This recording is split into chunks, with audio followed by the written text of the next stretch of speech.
Hi friends, ഞാൻ സ്വപ്ന. ഇന്ന് ഞാനിവിടെ ഉണ്ടാക്കുന്നത് ഫിഷ് മോളിയാണ്. അതിനുവേണ്ടി സാധനങ്ങൾ എന്താണെന്ന് നോക്കാം. ഇതിനുവേണ്ടി മീനാണ് എടുത്തിരിക്കുന്നത്. ഇത് ആവോലി മീനാണ്, പീസാക്കി നോക്കിയതാണ്. ദശക്കട്ടിയുള്ള ഏത് മീൻ വേണമെങ്കിലും ഉണ്ടാക്കാം കേട്ടോ. ഇനി നമുക്കിത് തിരുമ്പാം. അതിനുവേണ്ടി കുറച്ച് മഞ്ഞൾപ്പൊടി എടുക്കാം. അതുപോലെ തന്നെ കുറച്ച് കുരുമുളകും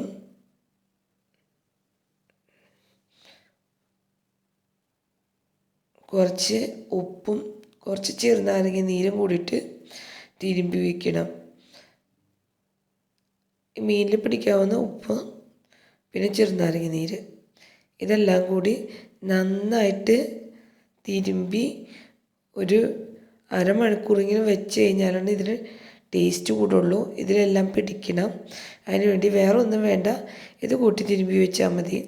പിന്നെ നമുക്ക് കുറച്ച് ഇഞ്ചി വെളുത്തുള്ളി കൊത്തിയരിഞ്ഞെടുക്കാം. അതുപോലെ പച്ചമുളക് വേണം. ഇനി നമുക്ക് ഉണ്ടാക്കാം. അതിനു വേണ്ടി കുറച്ച് വെളിച്ചെണ്ണ ഫ്രൈ പാനിൽ ഒഴിച്ചിട്ട് ആദ്യം പകുതി വേവിൽ മീൻ വറുത്തെടുക്കണം. ഫുള്ള് വേവരുത്, പകുതി വെന്താൽ മതി. പകുതി വേവിൽ നമുക്ക് മീൻ വറുത്തെടുക്കാം. നല്ല ടേസ്റ്റുള്ള കറിയാണ് കേട്ടോ.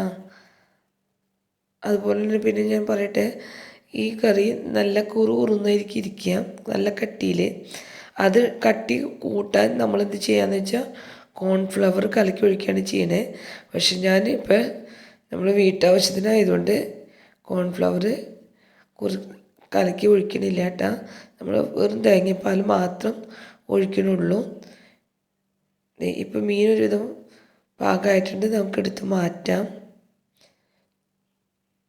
കണ്ടില്ലേ, ഇതുപോലെ മൊരിഞ്ഞെടുക്കരുത്, ജസ്റ്റ് പകുതി വേവിൽ നമ്മൾ എടുക്കണം.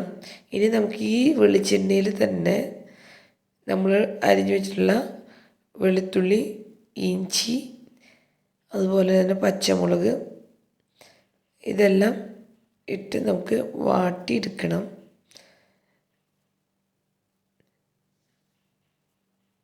എന്നിട്ട് ഇത് നന്നായിട്ട് ഇളക്കി ഒന്ന് വാടി കഴിയുമ്പോൾ നമ്മളെന്ത് ചെയ്യണം, ഒരു സബോള അരിഞ്ഞ് വെച്ച് നൈസായിട്ട് അരിഞ്ഞത് ഇതിലേക്ക് ഇട്ട് കൊടുക്കണം. ഇത് വാടി ഇതിൻ്റെ പച്ചമണം മാറിക്കഴിഞ്ഞിട്ടാണ് നമ്മളിനി സബോള ഇട്ട് കൊടുക്കേണ്ടത്. ഒരു സബോളയാണ് എടുത്തേക്കണേ. എന്നിട്ട് ഈ സബോളയും ഇതുപോലെ തന്നെ വാടിയാൽ മതിയിട്ടാ. സബോളയും ഇതുപോലെ വാടി. ഇനി നമ്മൾ എന്ത് ചെയ്യണം, ഇതിലേക്ക് നമ്മൾ എടുത്തു വെച്ചിട്ടുള്ള സ്പൈസസ് അതായത് കുരുമുളക് എനിക്ക് എരിവിന് വേണ്ടിയിട്ടാണ്. നിങ്ങൾക്ക് എരിവ് വേണ്ടെങ്കിൽ ഇടണ്ട കുരുമുളക്. അതുപോലെ തന്നെ കുറച്ച് മഞ്ഞൾപ്പൊടി ഇട്ട് കൊടുക്കാം. മഞ്ഞൾപ്പൊടി, മുളക് പൊടി നമ്മൾ ഇതിലിടില്ല, മഞ്ഞൾപ്പൊടി ഇടുള്ളൂ. കുറച്ച് മഞ്ഞൾപ്പൊടി ഇട്ട് കൊടുക്കാം. ചിലർ മഞ്ഞൾപ്പൊടി ഇടില്ല, അപ്പം ഈ ഫിഷ് മോളിയുടെ കളറ് ഓഫായിട്ട് വരിങ്ങനെ ഇരിക്കും. ഇതിന് മഞ്ഞ കളർ കിട്ടാൻ വേണ്ടിയിട്ടാണ് ഞാൻ മഞ്ഞൾപ്പൊടി ഇട്ടത്. എന്നിട്ട് ഇതിൽ നമ്മൾ മീനിട്ട് കൊടുത്ത് അതിൻ്റെ മീതെ ഇത്തിരി കറിവേപ്പിലയും കൂടി ഇട്ടിട്ട് ഒരു 10 മിനിറ്റ് സിമ്മിൽ വെക്കണം. അപ്പോൾ ഇതിലേക്ക് ഇഞ്ചി, വെളുത്തുള്ളി, മുളക്, മഞ്ഞൾപ്പൊടി, കറിവേപ്പിലയൊക്കെ പിടിക്കും. അതിന് വേണ്ടിയിട്ടാണ് നമ്മൾ ഒരു 5 മിനിറ്റെങ്കിലും സിമ്മിലിട്ടിട്ട് ഈ മീൻ വെക്കണമെന്ന് പറയണേ. അത് കഴിഞ്ഞ് 5 മിനിറ്റ് കഴിഞ്ഞിട്ട് നമുക്ക് ഇതിലേക്ക് തേങ്ങാപ്പാൽ ഒഴിച്ചു കൊടുക്കാം. ഇത് 2ാം പാലാണ് ഞാനിപ്പോൾ ഒഴിച്ചിരിക്കുന്നത്. അതുപോലെ തന്നെ പറയട്ടെ, ഇത് ഞാൻ 2 രീതിയിലും വെച്ച് നോക്കി. തക്കാളി ഇട്ടിട്ടും വെച്ച് നോക്കി, ചെറുനാരങ്ങ നീരിട്ടും വെച്ച് നോക്കി. അതിൽ ചെറുനാരങ്ങ നീരാണ് നല്ല ടേസ്റ്റായിട്ട് തോന്നിയത്. അത് കാരണം ഞാൻ ചെറുനാരങ്ങ നീരിട്ടാണ് വെക്കണേ. ഒരു തക്കാളി മാത്രം ഒരു ഭംഗിക്ക് വേണ്ടിയിട്ടും ഒരു ഫ്ലേവറിന് വേണ്ടിയിട്ടും വെക്കുന്നുണ്ട്. ചെറുനാരങ്ങ നീരിട്ടാൽ ചിലർ ചോദിക്കും ഇത് പിരിഞ്ഞു പോകുമെന്ന്. ഇത് പിരിഞ്ഞൊന്നും പോവില്ല, ഒരു കുഴപ്പമില്ല, നല്ല ടേസ്റ്റാണ് കേട്ടോ. തേങ്ങാപ്പാൽ തിളച്ച് വറ്റി, അപ്പോൾ ഇത്തിരി ഉപ്പ് കുറവ് തോന്നി, അത് കാരണം ഞാൻ ഇത്തിരി ഉപ്പിട്ടുണ്ട്.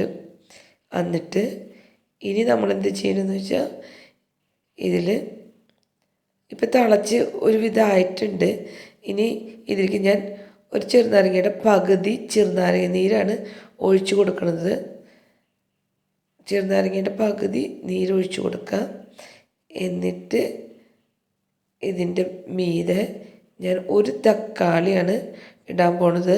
ഒരു തക്കാളി നൈസായിട്ട് അരിഞ്ഞിട്ട് അത് ഇതിൻ്റെ മീതെ ജസ്റ്റ് ഒന്ന് വെച്ച് കൊടുക്കാം.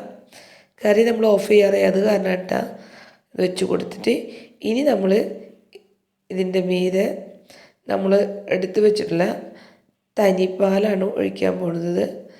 ജസ്റ്റ് തനിപ്പാൽ ഒഴിച്ചിട്ട് ഒന്ന് ഇളക്കിയിട്ട് ഓഫ് ചെയ്ത് അടച്ച് മൂടി വെച്ചാൽ മതി. അപ്പോൾ ഈ ഒന്ന് ഓഫ് ചെയ്യുക. ഓഫ് ചെയ്യുന്ന സമയത്ത് ഞാനിപ്പോൾ ചെയ്യാൻ പോകുന്നത് എന്താണെന്ന് വെച്ചാൽ ഇതിൽ കുറച്ച് കറിവേപ്പില, ഒരടപ്പ് വെളിച്ചെണ്ണ, പച്ച വെളിച്ചെണ്ണയും ഒഴിച്ചിട്ട് അടച്ച് മൂടി വയ്ക്കുക. നമ്മുടെ ഫിഷ് മോളി അങ്ങനെ റെഡി ആയിട്ടുണ്ട്. ഒരു 5 മിനിറ്റ് അടച്ച് മൂടി വെക്കണം, അപ്പോഴാണ് ഇതിലേക്ക് നല്ല ടേസ്റ്റ് ആവുള്ളൂ. അടച്ച് മൂടി വെച്ചു. ഇപ്പം നമ്മുടെ ഫിഷ് മോളി റെഡി ആയിട്ടുണ്ട്. എല്ലാവരും ഉണ്ടാക്കി നോക്കണം. കുട്ടികൾക്ക് ഭയങ്കര ഇഷ്ടമുള്ള ഒരു കറിയാണ്. അപ്പോൾ എല്ലാവർക്കും ഇഷ്ടമായെങ്കിൽ ലൈക്ക് ചെയ്യണം, സബ്സ്ക്രൈബ് ചെയ്യണം, എന്നെ സപ്പോർട്ട് ചെയ്യണം.